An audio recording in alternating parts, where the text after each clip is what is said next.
श्रीरामचंद्रम शरणं प्रपद्ये श्रीरामदूतं शरणं प्रपद्ये। आ पवित्र प्रसंगे सौ प्रथम लल्लुभाई શેઠની ચેતનાને હું પ્રણામ કરું છું. એમની સંસ્થાના જે વડીલો અહીંયા છે, જેમનો બહુ સહયોગ રહ્યો, એમને પણ નમન કરું છું. વિદ્યાગુરુ ફાઉન્ડેશન, જેમના નામથી આ યજ્ઞ ચાલી રહ્યો છે, એવા આપણા સૌના આદરણીય બોરીસાગર બાપાને પ્રણામ કરું છું. પૂજનીય ભક્તિરામ બાપુ, પૂજનીય માં, છેક અમેરિકાથી આ સંસ્થાને પોતાના હૃદયમાં સ્થાન આપનાર આદરણીય નટવરભાઈ ગાંધી અને વિદુષી કવિયત્રી પન્નાબેન, જેમની આપણે વંદના કરી વિવિધ એવોર્ડ દ્વારા, એ સૌ વંદન યોગ્ય વિવિધ ક્ષેત્રના વડીલોને, સ્નેહીઓને મારા પ્રણામ. મંચ પર ઉપસ્થિત સૌ આપ સૌ ભાઈ બહેનો, આ યજ્ઞમાં પોતાની આહુતિ આપનાર સૌને પણ હું નમન કરું છું. આ સંસ્થાના સતત એના ધંધા માટે કેટલું ચિંતન કરતા હશે મને ખબર નથી, પરંતુ આ સંસ્થા માટે સતત સક્રિય એવા એમના પ્રમુખ શ્રી મારા પરમ સ્નેહી હરેશભાઈ, ઉપપ્રમુખ શ્રીમાન સતા સાહેબ, સૂચક સાહેબ, એમની આખી ટીમ, ડૉક્ટર્સ, એ બધાને પણ સ્મરીને પ્રણવથી લઈને બધાને હું એમની સેવા માટે નમન કરું છું. હરેશભાઈ એમ કહ્યું કે અમારી આ સદપ્રવૃત્તિ માટે અમે બાપુનું નામ વાપરીએ છીએ, પણ ઘણા લોકો મારું નામ પ્રાઇવેટ પ્રેક્ટિસ તરીકે પણ વાપરે છે. તમે તો પબ્લિક પ્રેક્ટિસ તરીકે વાપરો, અને એનો મને આનંદ છે. હું તો કેવલ આમાં મારી ખૂબ જ પ્રસન્નતા છે એટલે આ સંસ્થા સાથે જોડાયો છું. અને આ સંસ્થા વિશે કોઈ બહારથી આવે, દેશમાંથી આવે અને સાવરકુંડલામાં આવું કંઈક થઈ રહ્યું છે એવી કોઈ અજાણી વ્યક્તિ મને વાત કરે ત્યારે બધા પ્રસન્ન થાય. એના કરતાં હું વધારે પ્રસન્ન થાઉં છું કે કેટલું મોટું કામ થઈ રહ્યું છે. ગીતામાં એમ લખ્યું છે કે આર્તો જિજ્ઞાસુ અર્થાર્થી ભરતર્ષભ. પરમાત્માને ભજનારા 4 પ્રકારના લોકો છે. એક તો આર્ત, જે પીડિત છે, જે પુકારે છે, એ ભગવાનને ભજે છે, આર્તો જિજ્ઞાસુ. બીજો પ્રકાર છે જેને કંઈક મેળવવું છે, જાણવું છે, પામવું છે, એવો જિજ્ઞાસી વર્ગ, જિજ્ઞાસુ વર્ગ, એ પણ પરમાત્માને પુકારે છે. આર્તો જિજ્ઞાસુ અર્થાર્થી. ત્રીજો, જેને કંઈક અર્થ પ્રાપ્ત કરવો છે, એવો એક ત્રીજો વર્ગ ભગવાનને ભજે છે. અને ચોથો જ્ઞાની ચ ભરતર્ષભ, જ્ઞાની. આ 4. અને પરમાત્મા એટલે જેમ બોરીસાગર સાહેબે ગીતામૃત નામની એક પુસ્તિકા તૈયાર કરી 3 જણાએ મળીને સ્કૂલો માટે, અને હમણાં જ મને એમ કહેતા હતા બપોરે કે એમાં જ્યાં જ્યાં ઈશ્વર નામ આવે છે ત્યાં અમે એમ જ કહીએ છીએ કે જે ઈશ્વરને માનતો હોય એના માટેનો આ ઈશ્વર શબ્દ છે. એટલી બહુ જ વિશાળતાથી એ વાત કરતા હતા. ત્યારે અહીંયા ભગવાનને 4 પ્રકારે ભજનારાની વાત ભગવાન યોગેશ્વરે કૃષ્ણએ. તો એ 4 ભગવાન કોણ? એક, સૌથી પહેલો ભગવાન જે ગાંધીજી આપણને બતાવ્યો, દરિદ્ર નારાયણ, આ પહેલો ભગવાન. બીજો, અહીંયા જે ભગવાન બિરાજે છે આ હોસ્પિટલમાં, એ દર્દી નારાયણ. ત્રીજો, સ્વામી રામતીર્થએ અમેરિકામાં મારા દેશની અંદર એક એવો નારાયણ વસે છે, એના માટે એમણે શબ્દ વાપર્યો હતો દુર્ગ નારાયણ. દુર્ગ નારાયણ એટલે જે પરવશ છે, જે કેદી છે, જે કોઈને કોઈ કારણે બંધનમાં છે, એ પણ નારાયણ છે એવું એને કહ્યું.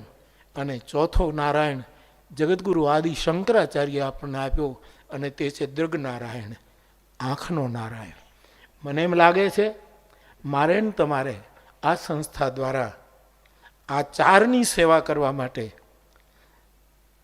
દર્દી નારાયણ, દરિદ્ર નારાયણ, જે પરવશ છે, જે મજબૂર છે, જે કંઈ કરી શકતો નથી, જે બંધનમાં છે, પછી માયાના બંધનમાં હોય કે કોઈ પણ બંધનમાં હોય, એ પણ નારાયણ છે. અને જગતગુરુ શંકરાચાર્ય કહે દ્રગ વિવેક જેને પ્રાપ્ત થયો એવો વિવેકી, એવો જ્ઞાની પુરુષ પણ નારાયણ છે. આ સંસ્થા મને એમ લાગે છે આ ચારેય દેવતાઓની સેવા કરે છે. દર્દી નારાયણની સેવા તો થઈ રહી છે, એની સાથે સાથે જે દરિદ્ર સમાજ છે, જે કંઈ કરી શકતા નથી, હોસ્પિટલના જે લાભો છે અહીંયા જે છે એ સામાન્ય માણસ મેળવી શકે એમ છે જ નહીં. હું એનો સાક્ષી છું. એટલી બધી બીમારીઓ, એટલા રોગો, એટલી મોંઘી ટ્રીટમેન્ટ દરિદ્ર માણસોનું કામ નથી સાહેબ. અને તેથી મને કહેતા હર્ષ થાય છે કે આ સંસ્થામાં દરિદ્ર નારાયણની પણ સેવા થઈ રહી છે. અહીં બધાને મોકળાશ આપવામાં આવે છે, કોઈને બંધનમાં રાખવામાં આવતા નથી, ફ્રીડમ આપવામાં આવે છે. અને મોટામાં મોટું ફ્રીડમ તો એ કે આ બધું ફ્રી આપવામાં આવે છે.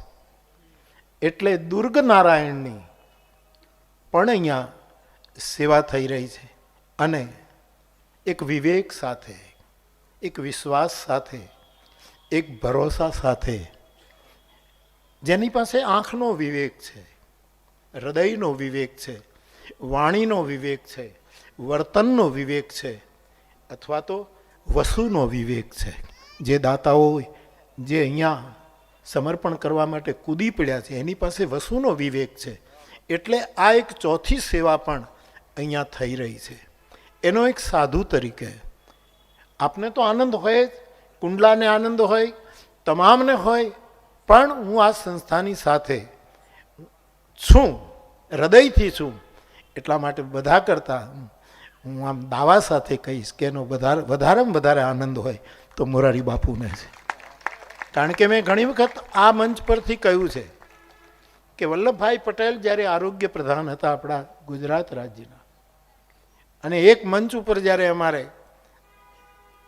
શેર કરતા હતા ત્યારે એમણે એવું કહેલું, વર્ષો પહેલાં રાજકોટની એક સભામાં એવું બોલેલા, પુરુષોત્તમ ગાંધી હાજર હતા, એ વખતના વડીલો ઘણા હાજર હતા, ત્યારે એવું બોલેલા કે ગુજરાત સરકારનો હું મંત્રી છું, આરોગ્ય મંત્રી છું, પણ જો મારું ચાલે તો હું કોઈ ડૉક્ટરને પ્રાઇવેટ પ્રેક્ટિસ ન કરવા દઉં. આવું એ બોલેલા. કરો તો ફ્રી કરો, આવું નિયમ કરું. હવે એ તો થયું ન થયું ખબર નથી, પણ હું કહું છું એ તો થયું જ નથી. ત્યારે મેં મારો બોલવાનો વારો આવ્યો ત્યારે મેં કીધું કે મારું જો ચાલે તો હું કોઈ શિક્ષકને ટ્યુશન ન કરવા દઉં. આવું હું બોલ્યો હતો. એ થયું નથી થયું એ સમાજ વિચારે. ત્યારે મારા મનમાં આ વિચારો ઘૂમ્યા જ કરે કે મારા દેશમાં એવા બીમાર લોકો, અહીંયા આ હોસ્પિટલમાં આપણે આરોગ્ય મંદિરમાં દર્શન કરીએ ત્યારે આપણને એમ થાય કે કેવી કેવી વ્યક્તિઓ અહીંયા બેઠી છે, બીજું આવી ટ્રીટમેન્ટ ક્યાંય મેળવી શકે જ નહીં. હું તો આખી દુનિયામાં રામાયણના પ્રતાપે ને આપની શુભકામનાથી ફરું છું, અને મારો અનુભવ કહું છું કે આ એક વિરલ ઘટના છે. સાહેબે બરાબર કહ્યું કે આ ચમત્કાર છે. દિલીપ રોયે જે અર્થમાં કહ્યું હોય એ કર્યું હોય, પણ આ ખરેખર એક ચમત્કાર. ચમત્કાર શબ્દ મને બહુ ગમતો નથી, હું એ શબ્દથી બહુ દૂર રહું છું. હું કેવલ સાક્ષાત્કારનો માણસ છું, ચમત્કારનો માણસ નથી. એવા સમયે આ આપણે સ્વીકારવું રહ્યું કે કંઈક થાય છે, કંઈક થઈ રહ્યું છે અને થતું રહે છે.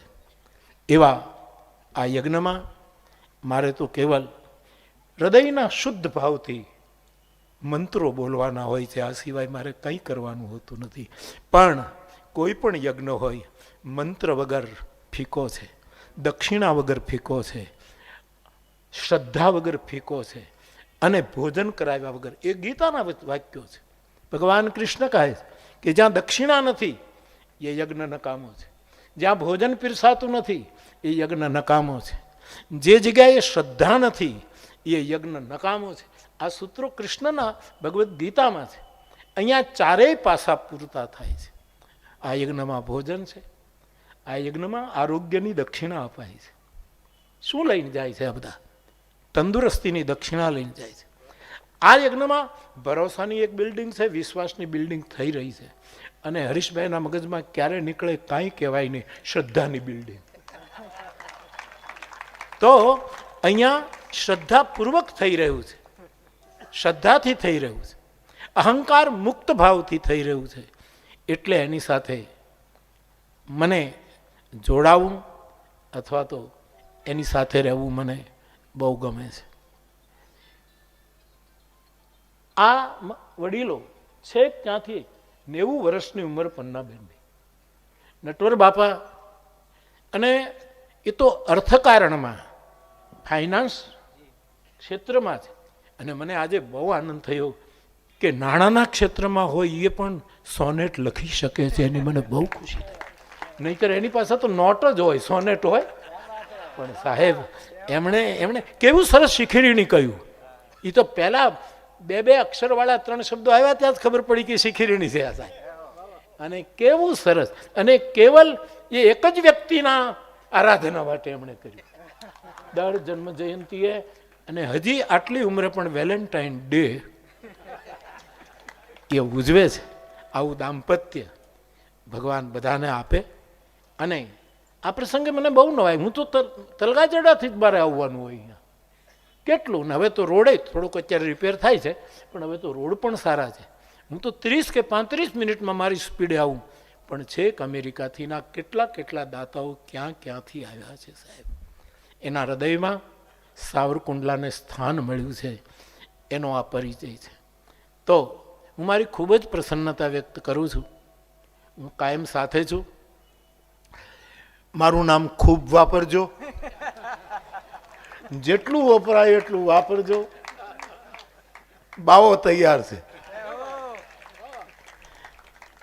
પણ છેલ્લે એટલું જ કહેવું છે કે મારો મનમાં એક મનોરથ છે.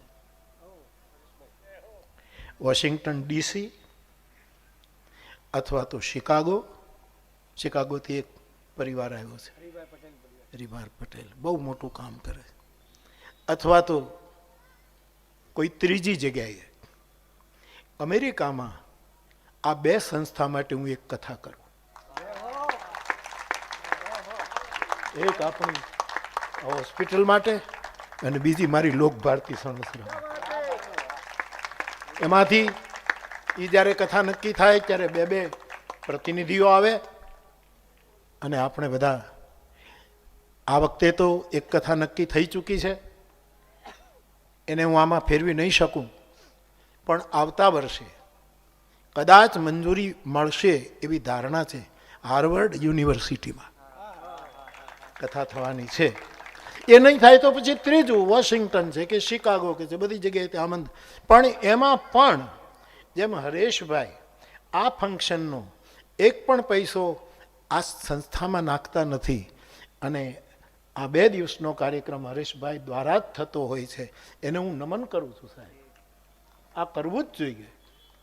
આ મૂળ વ્યક્તિ ન કરે તો બધું ફીકું પડી જાય. અને એ તમે નિભાવો છો.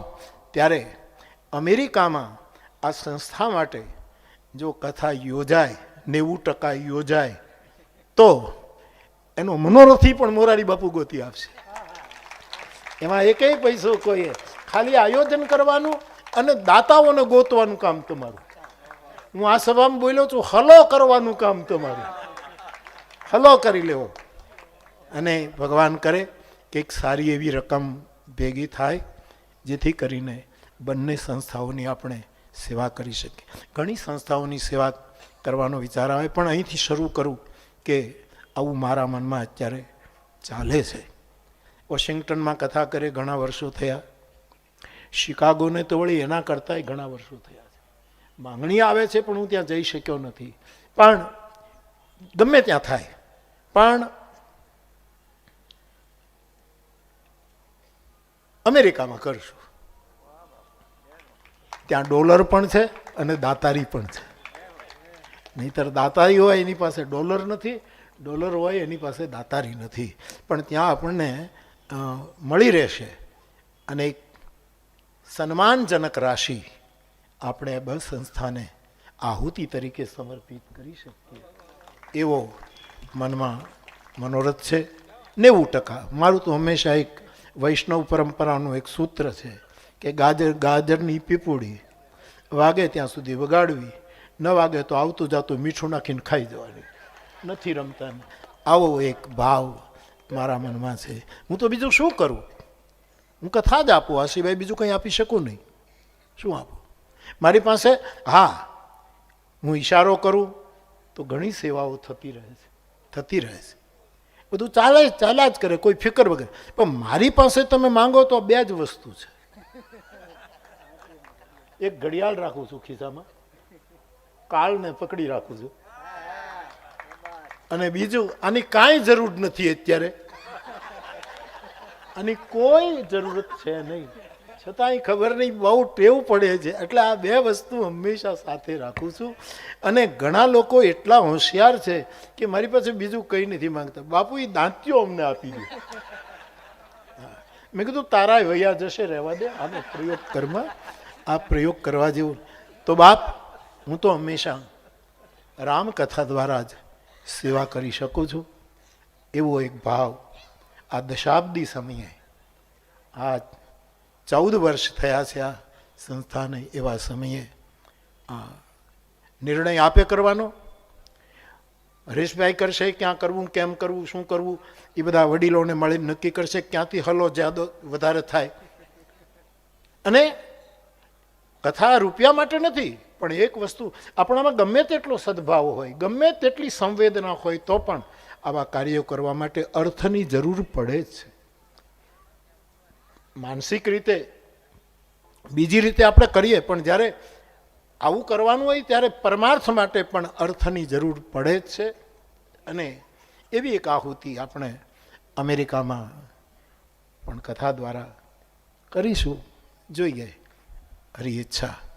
આટલા બધા દાતાઓને હું જ્યારે જોઉં છું કે કોઈએ 4 કરોડ, કોઈએ 5 કરોડ, કોઈએ 1 કરોડ, કોઈએ 51 લાખ, અમારો વરુણ 3 કરોડ આપે, આ બધા જે દાતાઓ વરસી રહ્યા છે, આપ કલ્પના કરો કે આ સંસ્થા ઉપર કેટલો બધો વિશ્વાસ છે. આ વસુનો વરસાદ નથી, આ વિશ્વાસનો વરસાદ છે. અને સ્વામી શરણાનંદજી એમ કહેતા કે વસુ કરતા વ્યક્તિ મહત્વની છે. એક પ્રજ્ઞાચક્ષુ સ્વામીજીના સૂત્રો, પૈસા કરતા વ્યક્તિ મહત્વની છે, અને વ્યક્તિ કરતા પણ એનામાં રહેલો વિવેક મહત્વનો છે. વળી આગળ જાય છે કે એના વિવેક કરતા પણ એનો વિશ્વાસ મહત્વનો છે. અને વળી આગળ જાય છે ત્યારે વિશ્વાસ કરતા પણ એણે જેનામાં મૂક્યો છે એ કાયમ ટકાવી રાખવું, એ વૃત્તિ વધારે આગળ મહત્વની છે. એવું સ્વામીજીના સૂત્રો છે. એવું કંઈક અહીં થઈ રહ્યું છે, એનો ખૂબ જ આનંદ. વિદ્યાગુરુ ફાઉન્ડેશન એક શિક્ષક, એક ઉત્તમ શિક્ષક, આજીવન શિક્ષક, અને સાહિત્યની કેટલી પહેલામાં જેમની ગતિ છે એવી એક વડીલ વ્યક્તિ આપણી પાસે. આ વખતે તો નહીં, પણ 2 વર્ષ પહેલાં તો સાહેબને પાઘડી પહેરાવી હતી, એનું કોટ પહેરાવ્યો હતો, એવું બધું કરીને લઈ આવ્યા હતા આપણે. ત્યારે શાહબુદ્દીન રાઠોડે કીધું કે ભાંગેલા રજવાડાના કોઈ રાજા હોય એવું લાગે છે આપને, કે જાણે ભાંગેલું રજવાડું હોય એવા બાપા. હજી પણ એ આમાં પોતાની એટલી બધી પ્રસન્નતા અને શુભકામના વ્યક્ત કરે છે. અને ધન્ય છે એમના છાત્રોને કે જેમણે આવા મોટા યજ્ઞનું શ્રી ગણેશ કર્યા, જેને લીધે આજે અને આરોગ્યની બહુ જરૂર છે સાહેબ. હું તલગાજડામાં બેઠો, મારી પાસે કિડનીના પેશન્ટ, હાર્ટના પેશન્ટ, કેટલું કરી શકીએ આપણે અને કેટલું મોંઘું છે સાહેબ. બધા ડૉક્ટર નહીં પણ ઘણા ડૉક્ટરોની પાસે તો છાતીમાં થોડોક દુખાવો થાય ને દેખાડવા જઈએ ત્યાં તો એમ જ કે ઘરે લઈ જતા નહીં, સીધું આને કાંઈક નાખવું જ પડશે, એમ જ કરીને આપણને આમ કરે છે. એટલું જ નહીં, એમ કહે પહેલાં આટલું જમા કરાવો. આવા દાખલાનો પણ સાક્ષી. ત્યારે એક અમૂલ્ય સારવાર અહીંયા અપાય. આ સંસ્થાની બે વસ્તુ મારી દ્રષ્ટિએ બહુ જ મને સ્પર્શે છે. એની સ્વચ્છતા બહિર અને ભીતરી પવિત્રતા. કારણ કે ઘણી વખત બહિર સ્વચ્છતા હોય છે પણ ભીતરી પવિત્રતા નથી હોતી. અને આરોગ્ય સંસ્થા માટે, શિક્ષણ સંસ્થા માટે ભીતરી પવિત્રતા હોય તો પણ બહિર સ્વચ્છતાની પણ એટલી જ જરૂર પડે છે. એ બહુ જ આપણા આરોગ્ય માટે આપણને મદદ કરે છે. તો આ સંસ્થાના આ યજ્ઞને હું નમન કરું છું. દર વર્ષે આ યજ્ઞ કુંડની પરિક્રમા કરવા આવું છું. હું એને પરિક્રમા કરી અને પ્રણામ કરી શકું. વિશેષ કંઈ નહીં કહેતા. આમ તો મને કીધું હતું કે 3 કલાક બેસવું પડશે. મેં કીધું હું 4 કલાક 65 વર્ષથી બધાને બેસાડી રાખું છું, તો એમાં કાંઈ હું 3 કલાક બેસું એમાં કોઈ મોટી નવાઈ નથી. પણ આવા કાર્યમાં હું બેઠો પણ છું, ઊભો પણ છું, તમારી સાથે ચાલતો પણ છું, અને તમે ન પહોંચી શકો તમારા આગળ એક પગલું ભરવા માટે પણ તમારી સાથે છું.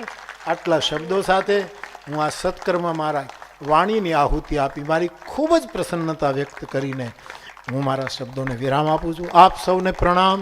જય સિયારામ.